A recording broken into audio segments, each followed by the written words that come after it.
Good morning दोस्तों, स्वागत है आपका आज के मुख्य समाचारों में। दोस्तों यहाँ पर आपको मिलेगी आज दिन भर की तमाम बड़ी खबरें, मुख्य समाचार, ब्रेकिंग न्यूज अपडेट्स के रूप में। तो दोस्तों आप सभी लोगों से मेरी रिक्वेस्ट है कि इस वीडियो को ज़्यादा से ज़्यादा लाइक और शेयर करें। तो दोस्तों सीधे रुख करते हैं आज की पहली सबसे बड़ी खबर का। दोस्तों कोरोना को लेकर बड़ी खबर है। दिल्ली में हाहाकार मचा हुआ है। एक दिन में कोरोना से सबसे ज़्यादा 357 मौतें हुई है। 24,103 नए केस आए हैं सरकारी आंकड़ों के हिसाब से। जी हाँ दोस्तों, कोरोना का कहर जारी है और अब रोजाना 3 लाख से अधिक संक्रमण के मामले सामने आ रहे हैं। देश में पिछले 24 घंटे में कोरोना के रिकॉर्ड 3,46,786 नए मामले सामने आए, जबकि 2,624 मरीजों की मौत हो गई है। फिलहाल इस दौरान 2,19,838 मरीज ठीक भी हुए हैं। दोस्तों शुक्रवार की बात की जाए तो शुक्रवार को भी देश में 3.32 लाख से ज्यादा नए कोरोना के केस आए थे। बढ़ते मामलों के बीच कई अस्पतालों में बेड्स, ऑक्सीजन जैसी जरूरी चीजों की भारी किल्लत हो गई है। राजधानी दिल्ली में कोरोना संक्रमण की रफ्तार तेजी से बढ़ती जा रही है। यहां शनिवार को बीते 24 घंटे में कोरोना के 24,103 नए मामले सामने आए, जो कि बेहद ही चिंता की बात है। इसी के साथ ही दिल्ली के अस्पतालों में ऑक्सीजन भी खत्म हो गई है। कई अस्पतालों में ऑक्सीजन खत्म होने की वजह से मरीजों की मौत होने की खबरें आ रही है। इसके बाद दोस्तों अगली बड़ी खबर, कोरोना वैक्सीन और ऑक्सीजन उपकरणों की खरीद पर नहीं लगेगी कस्टम ड्यूटी, मोदी सरकार का बड़ा फैसला। जी हां दोस्तों, प्रधानमंत्री नरेंद्र मोदी ने देश में ऑक्सीजन और उससे जुड़े उपकरणों की सप्लाई बढ़ाने के मुद्दे पर शनिवार को हाई लेवल मीटिंग की। बैठक में फैसला लिया गया कि ऑक्सीजन और उससे जुड़े उपकरणों की खरीद पर बेसिक कस्टम ड्यूटी और हेल्थ सेंस की छूट दी जाएगी। देश में अलग अलग कंपनियों की कोरोना वैक्सीन को भी बेसिक कस्टम ड्यूटी से छूट देने का फैसला लिया गया है। दोस्तों माना जा रहा है कि सरकार के इन फैसलों से देश में ऑक्सीजन और उससे जुड़े उपकरणों के दाम कम होंगे, जिसका फायदा कोरोना वायरस से जूझ रहे आम लोगों को मिलेगा। प्रधानमंत्री ने देश में ऑक्सीजन की उपलब्धता को बढ़ाने के लिए उठाए गए कदमों की समीक्षा के लिए एक बैठक की। प्रधानमंत्री ने इस बात पर जोर दिया कि मेडिकल ग्रेड ऑक्सीजन की आपूर्ति बढ़ाने के साथ साथ घर और अस्पतालों दोनों में मरीजों की देखभाल के लिए आवश्यक उपकरणों की जरूरत है। प्रधानमंत्री ने जोर देकर कहा कि सभी मंत्रालय और विभाग ऑक्सीजन और चिकित्सा आपूर्ति की उपलब्धता बढ़ाने के लिए तालमेल से काम करें।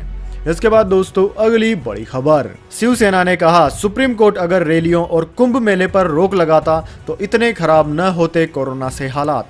जी हां दोस्तों, शिवसेना ने शनिवार को कहा कि यदि सुप्रीम कोर्ट ने पश्चिम बंगाल में चुनावी रैलियों एवं हरिद्वार में कुंभ मेले के आयोजन का समय पर संज्ञान लिया होता तो देश में कोविड-19 संबंधी हालात इतने खराब नहीं होते। न्यायालय ने अपने आदेश पारित करके केंद्र से महामारी के बीच ऑक्सीजन आपूर्ति एवं टीकाकरण संबंधी राष्ट्रीय योजनाओं के बारे में जानकारी मांगी है, जिसके बाद पार्टी ने यह बयान दिया है। शिवसेना ने अपने मुखपत्र सामना में कहा कि यह अच्छी बात है कि न्यायालय ने हस्तक्षेप किया है। यदि प्रधानमंत्री, गृह मंत्री और अन्य नेताओं की पश्चिम बंगाल में चुनावी रैलियों एवं रोड शो और हरिद्वार में धार्मिक सभाओं को लेकर भी समय पर हस्तक्षेप किया जाता तो लोगों के इस तरह तड़प तड़प कर मरने की नौबत नहीं आई होती। इसके बाद दोस्तों अगली बड़ी खबर, भारत बायोटेक ने तय किए कोवैक्सीन के दाम, राज्य सरकार और प्राइवेट अस्पतालों को देनी होगी अलग अलग कीमत। जी हां दोस्तों, स्वदेशी कोरोना वैक्सीन निर्माता कंपनी भारत बायोटेक ने शनिवार रात कोवैक्सीन के दामों का ऐलान कर दिया। कंपनी के अनुसार कोवैक्सीन की एक डोज के लिए राज्य सरकार और प्राइवेट अस्पतालों को अलग अलग कीमतें देनी होंगी। राज्य सरकार को जहां वैक्सीन की एक डोज 600 रुपए में पड़ेगी, वहीं प्राइवेट अस्पतालों को एक डोज के 1200 रुपए देने होंगे। बयान के मुताबिक भारत बायोटेक कंपनी केंद्र सरकार को यह वैक्सीन मात्र 150 रुपए में उपलब्ध कराएंगी, जबकि इस वैक्सीन के आयात पर इंपोर्ट ड्यूटी की कीमत 15 से $20 रखी गई है। कंपनी का कहना है कि यह कीमत अभी भी अन्य मेडिकल ट्रीटमेंट और कोरोना मरीजों के इलाज में जरूरी दवाओं के लिहाज से काफी कम है। बयान में यह भी कहा गया है कि प्राइवेट कंपनी को वैक्सीन प्रोडक्शन का सिर्फ लिमिटेड स्टॉक ही सप्लाई किया जाएगा, बाकी वैक्सीन सरकारी अस्पतालों में डिलीवर होंगी। इसके बाद दोस्तों अगली बड़ी खबर, दिल्ली के मुख्यमंत्री अरविंद केजरीवाल ने सभी राज्यों के मुख्यमंत्रियों को लिखा खत, ऑक्सीजन के लिए मांगा सहयोग।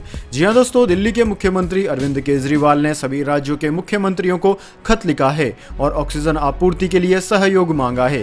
केजरीवाल ने मुख्यमंत्रियों को लिखी चिट्ठी में कहा कि दिल्ली में मेडिकल ऑक्सीजन का उत्पादन नहीं होता और न ही यहाँ पर मेडिकल ऑक्सीजन की फैक्ट्री है। ऐसे में आपसे जो सहयोग हो सकता है वो जरूर कीजिए। केजरीवाल ने कहा कि हालांकि केंद्र सरकार भी दिल्ली की मदद कर रही है, लेकिन कोरोना की गंभीरता इतनी ज्यादा है कि सभी उपलब्ध संसाधन अपर्याप्त साबित हो रहे हैं। उन्होंने कहा कि दिल्ली के अस्पतालों में ऑक्सीजन की कमी को लेकर हाहाकार मचा हुआ है। इसके बाद दोस्तों अगली बड़ी खबर, ऑक्सीजन की कमी से देश के सबसे बड़े अस्पताल दिल्ली एम्स में भी इमरजेंसी सेवा बंद, अस्पताल ने दी सफाई। जी हां दोस्तों, राजधानी के अस्पतालों में एक एक कर हो रही ऑक्सीजन की किल्लत के बाद दिल्ली के all India institute of medical sciences यानी कि एम्स में ऑक्सीजन की कमी की खबर से लोगों की सांसें रुकी हुई है। कई जगहों पर एम्स में इमरजेंसी बंद होने की सूचना पर एम्स प्रशासन की ओर से इमरजेंसी बंद होने की बात कही गई है। हालांकि दोस्तों एम्स में इमरजेंसी को पूरी तरह बंद नहीं किया गया है, जबकि एम्स प्रशासन के अनुसार शनिवार को एम्स में इमरजेंसी रजिस्ट्रेशन को सिर्फ 1 घंटे के लिए रोका गया। ऐसा इसलिए किया गया कि अस्पताल में भर्ती कोविड के मरीजों की ऑक्सीजन की बढ़ी हुई जरूरतों को पूरा करने के लिए पाइपलाइनों को व्यवस्थित किया जा रहा था। एम्स की ओर से बताया गया कि फिलहाल करीब 100 कोरोना मरीज इमरजेंसी में इलाज ले रहे हैं। इसके बाद दोस्तों अगली बड़ी खबर, बढ़ते कोरोना के बीच राकेश टिकैत की दो टूक, किसी भी सूरत में खत्म नहीं होगा आंदोलन। जी हां दोस्तों, भारतीय किसान यूनियन बीकेयू के नेता राकेश टिकैत ने मोदी सरकार पर निशाना साधा है। उन्होंने कहा है कि कर्फ्यू लगा सरकार आंदोलन खत्म करना चाहती है। उन्होंने कहा है कि किसानों का आंदोलन 2024 तक चल सकता है, किसान किसी भी सूरत में आंदोलन खत्म नहीं करेंगे। उन्होंने कहा कि किसान आंदोलन जारी रखेंगे। टिकैत ने हिसार लाडली टोल प्लाजा पर किसानों को संबोधित करते हुए कहा कि किसान मोदी सरकार की चालबाजी को समझ चुके हैं। राकेश टिकैत ने कहा कि इस बार गेहूं का आंदोलन था, अगली बार धान और नरमा का आंदोलन होगा। उन्होंने कहा कि आंदोलन बड़ा चलेगा, ना कोई डर है और ना कोई भय है। राकेश टिकैत ने कहा कि भाजपा सरकार क्लियर अभियान चलाएगी तो किसान भी भाजपा सरकार के खिलाफ सफाई का अभियान चलाएंगे। उन्होंने कहा कि धरने प्रदर्शन लगातार चलते रहेंगे। इसके बाद दोस्तों अगली बड़ी खबर, मौसम समाचार, जानिए क्या है अगले 24 घंटे और पिछले 24 घंटे के मौसम पूर्वानुमान। सबसे पहले दोस्तों बात करते हैं बीते 24 घंटों की।